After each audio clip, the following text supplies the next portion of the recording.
We are joined now by Staten Island, I believe's own Joe Borelli. We were talking about, as we went to break, one of the first major races that is going to happen in the Trump era is the mayor of New York City. The primaries, I believe, are in June before we get into the fall. I know New Jersey has an election. Virginia has an election. There's much to be determined about what happens there in governor races in particular. But Joe Borelli with us now. Joe, right off the top, my theory here is Andrew Cuomo doesn't have much interest in actually being mayor of New York City. He's already done it, basically, as being governor of New York. He's already had a job that is every bit as big, if not bigger. I think what he's doing here is arguing this is rehab for him. If New York City voters elect him mayor, then he is going to run for president of the United States in 2028. It feels inevitable to me. Am I crazy? Do you see that as the real motivation here? I don't think you're crazy. I do agree with you that he does not necessarily want to be mayor of the city of New York. Where you're 100% right is that this is a redemption play for him. America does like a comeback, whether it's Cuomo or anybody else, so there's that angle working in his favor slightly. But this is about a redemption for Andrew Cuomo. He left on obviously unfavorable terms with sexual harassment scandals from 13 women. The state has now paid $30 million to defend him and his accomplices or coworkers that covered it up. There's obviously the nursing home scandal. There's a host of other corruption scandals. His employees served time in federal jail for the corruption under his administration. This is essentially his play of being welcomed back into polite society in the Hamptons, with his friends like Billy Joel and whoever else he hangs out with all the way out east. But this is his way to try to get back into polite society. The vehicle is the mayor of New York. Now, I will concede, once this man is in Gracie Mansion in New York City, his sights will inevitably point to 1600 Pennsylvania Avenue. That's without question. This is a guy whose ego is extremely large. His opinion of himself is extremely large, and he's always seen himself as president of the United States. Now, Joe, great to have you with us, the sage of Staten Island, the great seer of all things from sometimes the forgotten borough, which is a shame because, Clay, I'll tell you, Staten Island is Clay and Buck country, my friend. You walk around I've never there. been. I've never You've been to never Staten been to Island in Staten my Island? entire life. No. The ferry ride alone is worth the trip, but it's a I've heard lovely that the place. ferry ride is very cool. It's very cool. I've never done it. Amazing And you can views of drink New York. beer I've on actually done I've done the ferry ride to go have dinner with Joe before. And I just say, if you see a fireman or a cop in Staten Island, the chance of him listening to the show, I would say, is like 80%, 90%. So we're among our people in Staten Island. I love it over there. Joe, tell me this.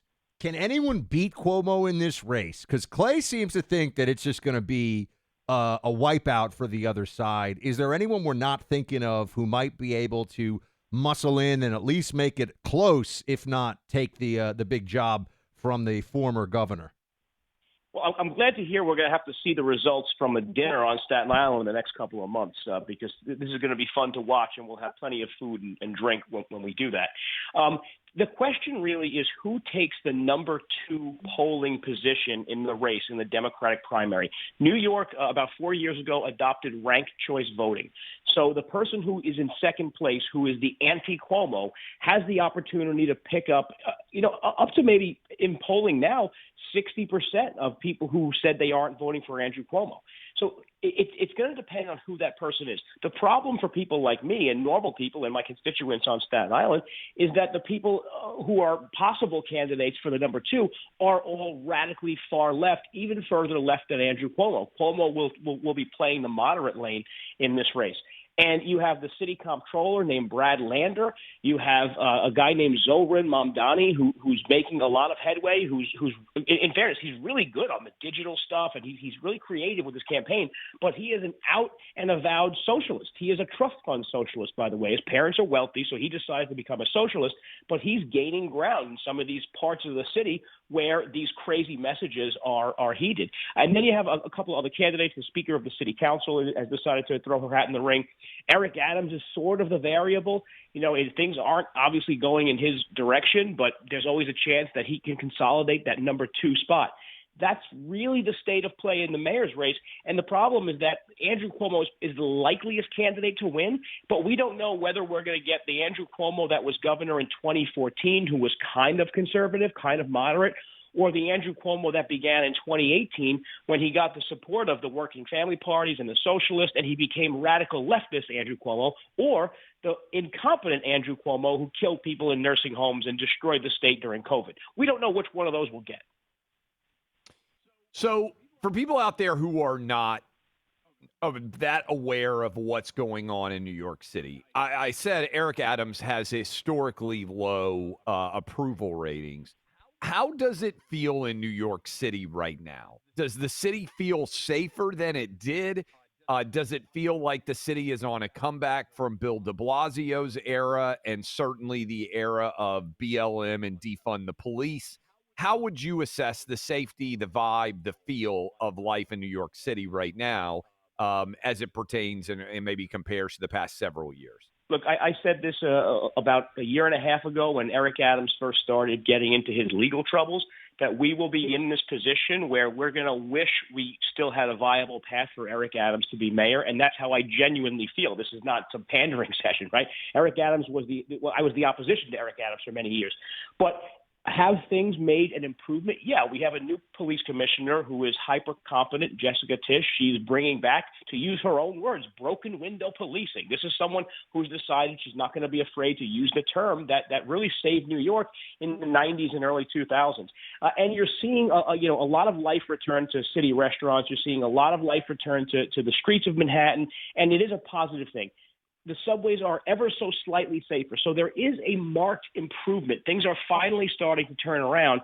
And that's why it's all the more troubling that the city might go further left. Just when we're starting to get our head above water, just when Adams decided to finally make a 180 on the migrant crisis and started to shut down these shelters and cooperate with ICE and doing all the things that the conservatives and moderate Democrats have been asking him to do for years. All of those things, by the way, we were right about them because they're all happen to result in positive things for New York. And our fear is that now someone who will come in who will just reverse any of the changes that Eric Adams finally made and will descend back into the chaos of Bill de Blasio. Speaking to our friend Joe Borelli, who was a city councilman out in Staten Island for many, many years, and looking at what the situation of New York will be. Tell us about how Hochul plays into all of this. And, it looks like she just got into it with Trump over congestion pricing. Trump shut down congestion pricing, and now they're saying they're going to fight us on this one. Well, where does she play into the politics of New York, present and future? Look, she is not as good at using the levers and strings of the governor's mansion that Andrew Cuomo was. Andrew Cuomo played a dominant role in New York City politics. She has some power, obviously, as governor. She just doesn't know how to use it that well. The problem for Kathy Hochul is that she's going to face a tough reelection in 2 years, both from the right and from the left. You have people like Congressman Ricky Torres, who are basically out there saying he's going to run a primary against her.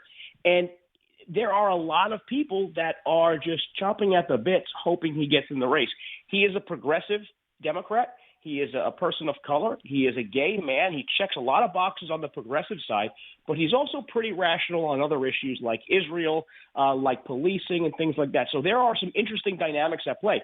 On our side, we have Mike Lawler, who's emerging as the most likely candidate, who, by the way, would make an outstanding governor for New York, who, by the way, would probably save New York of its population decline, of its soaring energy crisis, of all the problems that we face in New York today. Michael Lawler would solve that. It's a tough race for him, but it's definitely winnable. And if he does as good as Lee Zeldin did 2 years ago, then Lawler is going to make a really strong play for the governor. Look, I love Trump. I'm a Trump supporter. The three of us all talking now are Trump supporters. It is a more difficult race when it's a Trump midterm year. So he faces that headwind a little bit. And Hakeem Jeffries, the minority leader, is going to be motivated to work some of these vulnerable congressional seats in New York. But Lawler has a great chance of winning. And that's why Kathy Hochul's afraid. She's afraid every time she wakes up. I know we're talking about New York, but you can probably see New Jersey sometimes from angles of Staten Island, I'm sure. The Trump team... Staten Island is kind of a unofficial part of New Jersey. We don't always get into that, but go ahead. So Trump believes, the Trump team believes, that they would have won New Jersey. They lost by 5 points if they had had Kamala Harris level money to spend. There is a governor's race there as well, and it's going to be this year. Do you feel the vibe of Trump in that New Jersey region, given how often New Jersey people are coming into New York City? We know Trump historically is a popular Republican on levels that frankly haven't been seen since George H.W. Bush back in 88. Do you feel the vibe in New Jersey? Do you think New Jersey is in play with the governor's race coming up this fall? Oh yeah, and Trump is a factor. I mean, the two leading candidates on the Republican side, Bill Spadea and Jack Ciattarelli, are definitely playing towards the pro-Trump element, unabashed, unapologetic. They are, basically MAGA Republicans for Trump in New Jersey. There's one other candidate, John Bradnick, who's anti-Trump, and unsurprisingly is not getting any steam from Republicans, from Democrats, from moderates. No one really cares to have a wishy-washy candidate running against whoever the Democrats put up, whether it's Mickey Sherrill or Josh Gottheimer or Ross Baraka, the mayor of Newark. We have a real good chance of taking the governor's mansion in New Jersey. I'm not making an endorsement in the race, but look, Jack Ciattarelli came very close 4 years ago. He did a heck of a job, and it certainly seems that the New Jersey's institutional Republicans, the senators, the assembly members, it seems like Ciattarelli has a lot of that backing and a lot of that access to capital and volunteers and all the stuff that goes into making a successful and strong play for governor. On the flip side, they're pushing Mickey Sherrill, who's a radical leftist, Democrat from New Jersey, a member of the House who voted with Nancy Pelosi most of the time, votes against Trump on everything. As a compromise, maybe you have Josh Gottheimer, who's been a little bit more to the center on many things, but unfortunately, the Democratic Party in New Jersey is lurching ever more leftward, and it's going to be an interesting race to watch. And just like the race in Virginia, it really is the next bellwether for the Trump movement nationwide. Last little bit here with you, Joe. Buck, this just happened in New York City, so I want to get your reaction to it, Joe. The Trump administration has announced it's immediately pulling $400 million in federal grants and contracts from Columbia University over allegations of anti-Semitism, the protests that are going on there, and at Barnard. How do you think that plays in New York City? I mean, to normal people, it's actually a rallying cry because the people you are seeing, normal people are in the boroughs, they're sick of this nonsense. They are sick of seeing our streets overtaken, in Buck's former neighborhood up by Columbia in that area. They're sick of these neighborhoods being taken over by these radical people. If this was if this was Klan members and these were black students, the federal government would intervene, no questions asked. Because it is Jewish students, there seems to have been some hesitancy from the last administration, and I am 100% happy that President Trump is using the federal government to ensure that Jewish students feel safe on these campuses. Joe Borelli, everybody. Joe, we'll have you come back. We'll talk more about the mayor's race, which could turn into a presidential stepping stone based on our theories here. And appreciate you as always, buddy. We'll talk soon. Thank you, guys.